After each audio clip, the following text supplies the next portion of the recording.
Okay, so I want to tell you something, and I know how it's going to sound. Walking might be making your knees worse. Not running, not squatting heavy, not some crazy CrossFit thing. Walking, the thing your doctor told you to do more of, the thing your fitness app rewards you for, the thing everyone from your grandmother to your cardiologist will tell you is the safest exercise on the planet. And look, I'm not saying walking is bad. I want to be really clear about that from the start because I know that sounds absolutely insane. But what I am saying is that for a lot of people, maybe most people, the way they walk is quietly loading their knees wrong, thousands of times a day, every single day, and nobody is talking about it. And the wild part? The fix is dead simple, like embarrassingly simple. But we have to talk about why it's happening first, because without that context, the fix sounds too easy to believe. So just stay with me here for a second. Here's a stat that blew my mind when I first heard it. Roughly 1 in 5 adults over 40 has some form of osteoarthritis. And of all the joints in the human body, the knee is the one that gets hit the worst, accounting for somewhere between 60 to 85% of all osteoarthritis cases, according to a 2024 review in Therapeutic Advances in Musculoskeletal Disease. That's not a niche problem, that's your parents. That's probably half the people at your office. Maybe that's you. And here's what kills me about this. The standard advice when your knees start hurting? Lose some weight. Take some ibuprofen. Try walking more. Which, okay, fine. Walking is genuinely good for you in a lot of ways. A 2022 study out of Baylor College of Medicine actually found that walking for exercise can reduce knee pain in people who already have osteoarthritis. So I don't want to be the guy who says, don't move. But here's the thing, nobody adds to that advice. How you walk matters just as much as whether you walk. And most of us, and I mean most, are walking in a way that may increase the risk of problems in our 60s. I started paying attention to this because of my own stuff. I'm not the kind of person who thinks about my knees. I'm relatively young, I move around, I work out. The idea that walking was a thing I needed to think about felt ridiculous. But I started noticing this ache. Not a sharp pain, not a, I clearly did something wrong kind of pain. Just this dull, grinding feeling under my kneecap after I'd been on my feet for a few hours. Like something that had been slowly accumulating for a while and finally decided to introduce itself. I went down a rabbit hole. And what I found, I'm going to be honest, kind of embarrassed me. Because the answer had been hiding in plain sight the whole time. And it starts with something called the glute medius, which most people have never heard of, and which in a very real sense is the bodyguard your knee never knew it had. Okay, so here's the part where I need you to do something for me. I want you to stand up, or at least picture yourself standing, and just walk normally across the room. Don't think about it. Just walk how you always walk. Now here's what's actually happening in your body during that one single step. The moment your foot hits the ground, you're on one leg. Just for a fraction of a second, but you are fully balanced on one leg. And in that moment, your body has to keep your pelvis level. It has to stop your hip from dropping to the opposite side. The muscle responsible for that? Your glute medius. The side muscle of your hip that almost nobody trains, almost nobody thinks about. And, this is the kicker, that almost everybody lets weaken over decades of sitting at a desk. When your glute medius is weak, it can't hold your pelvis steady during that single leg phase of walking. Your hip drops slightly, and when your hip drops, your thigh rotates inward. And when your thigh rotates inward, your knee collapses. Just a little, not dramatically, not in a way you'd even notice. But multiply that tiny collapse by the 8,000 to 10,000 steps the average person takes per day, and you're loading the inside of your knee joint in a way it was never designed to handle. Over and over, every single day, for years. This is called dynamic knee valgus, and research published in the Journal of Orthopedic and Sports Physical Therapy describes it clearly. When the hip abductors are weak, the pelvis drops, the ground reaction force vector shifts, and the knee collapses inward, creating a pattern that hammers the medial knee structures with every step. And here's the brutal irony. The more you walk, the more times per day that happens. So why doesn't anyone catch this? Because when your knee hurts, everyone looks at your knee. You go to the doctor, they look at your knee. You search online, everything's about the knee. You get a knee brace, you try knee sleeves. You take something for knee inflammation. Nobody says, hey, can I watch you walk for 30 seconds? because I think the problem is actually living in your hip.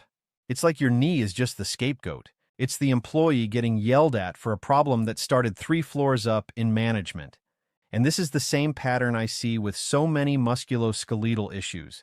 The place that hurts isn't always the place that's broken. The back hurts, but the hips are stiff. The ankle gives out, but the calf is too tight. The knee aches, but the glutes are asleep. The body is a chain. And when one link is weak, the link next to it takes the hit. Now here's where it gets interesting, and a little bit uncomfortable if you've ever worn flip-flops, or, God help us, Crocs. There's a second major way walking breaks down your knees, and it has nothing to do with your hips. It has to do with where your foot lands. Most people, especially people wearing modern running shoes with big thick heels, land with what's called a heel strike. Heel first, hard, slightly in front of the body's center of gravity. Every time that happens, there's an impact force that travels up through the ankle, through the shin, and into the knee, creating repeated stress over time. Now, and this is important, heel striking in normal walking isn't automatically catastrophic. Some research even shows it can actually reduce certain knee-loading forces in specific ways. The problem isn't just where you land, it's the whole package: where you land, how far in front of you it is, what your knee is doing at that moment, and whether your glutes are awake enough to control what happens next. A study published in Bioengineering in 2024 found that even small changes in foot angle during walking, like rotating your foot slightly inward or outward, change the forces at the knee significantly. A clinical trial from NYU Langone and Stanford showed that adjusting each person's unique foot angle could reduce knee pain as effectively as common medications and may actually slow cartilage damage. The key word there is unique, not the same change for everyone. Your foot does something specific when you walk, and that specific thing may be grinding your knee down quietly. I want to take a second here, because I realize this might be starting to feel like one of those videos where someone tells you everything you're doing is wrong, and you end the video more stressed than when you started. That's not what I'm going for. What I'm actually saying is, your body is smarter than you think, it's more fixable than anyone told you, and the things causing your knee pain probably aren't mysteries. They're patterns, and patterns can change. The reason I got into this stuff isn't to make people paranoid about walking. It's because I've talked to so many people in their 40s, 50s, 60s, who've been told your knees are just getting old and handed a prescription. Like, that's it? That's the answer? You're just done now? I don't buy it. And I think once you understand the actual mechanics, you won't buy it either. All right. So what do you actually do about this? Here's the thing I want to be clear about. I'm not a physical therapist. If you have real knee pain, go see one. That's not a disclaimer, that's genuine advice, because the nuance matters. What I can tell you is what the research points to, and what makes sense mechanically. Step 1. Wake your glutes up. Specifically your glute medius, that side hip muscle we talked about. Not by doing squats. Squats are great, but they're not the tool here. The exercises that actually target this muscle are things like side-lying hip abductions, clamshells, lateral band walks.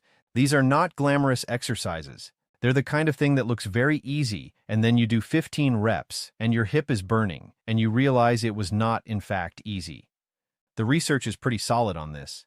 A 2012 study in the Journal of Orthopedic and Sports Physical Therapy found that people with knee pain called patellofemoral pain showed roughly 28% less hip abductor strength compared to pain-free controls, and that just 3 weeks of hip strengthening improved both strength and pain. 3 weeks. And here's what I love about that. You're not replacing walking. You're building the system that makes walking safe. You're basically installing a seatbelt in a car you already own. Step 2. Get your gait looked at. This doesn't have to be expensive or clinical. You can film yourself walking from behind with your phone. What are your knees doing? Are they tracking straight over your feet, or are they collapsing slightly inward? Is your pelvis dropping on one side? Just watching yourself walk for 30 seconds can be genuinely eye-opening. I did this for the first time and immediately understood why my left knee had been giving me issues for years.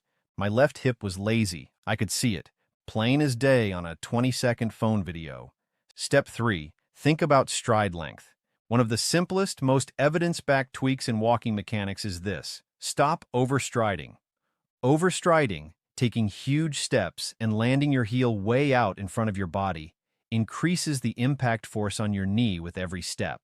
Shorter, quicker strides actually reduce that loading. This is why people who shuffle when they walk aren't necessarily doing worse than people who take long, powerful strides. At a normal walking pace, trying to look athletic can actually hurt you.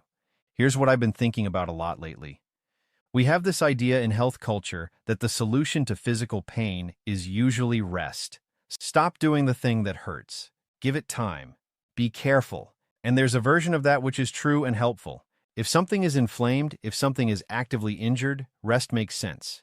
But there's another version of that advice, the just be careful forever version, that I think quietly destroys people's joints over time. Because if you stop using something, it weakens. If it weakens, it loses the ability to protect you. And then the next time you use it even a little, it gets hurt again.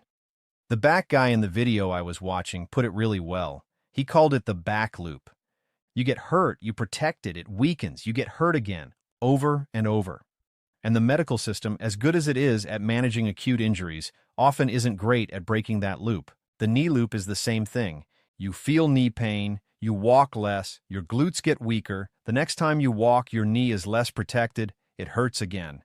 The exit isn't rest. The exit is targeted strength, building back the support system, so that walking, which is genuinely, legitimately good for your joints and your cardiovascular health and your mental health, can actually do its job. So let's bring this back around to where we started. Walking isn't killing your knees. But how you walk, over time, with weak glutes and a collapsing knee and an overstriding pattern, that might be. And the good news, the actually genuinely good news, is that you're not stuck there. This isn't, you're just getting old. This is mechanics. And mechanics can be changed. Start with the glute medius. Take a video of yourself walking. Notice if your knee caves in. Try shortening your stride slightly and see how it feels. And if your knees have been bothering you for a while, especially that grinding under the kneecap or pain on the inside of the knee, go get it looked at by a sports physio or a PT who does gait analysis. Not someone who's just going to poke at the knee and tell you it's arthritis. Someone who watches you move. Because here's the thing I want you to take away from this. Your body is not broken. It's compensating. And there's a difference. One means you're done. The other means there's work to do. I know which one I believe. Drop a comment if you've dealt with knee pain and what's actually helped you. And if you want me to do a full breakdown of the glute medius exercises, the ones that actually transfer to walking and not just looking good in a gym, let me know below.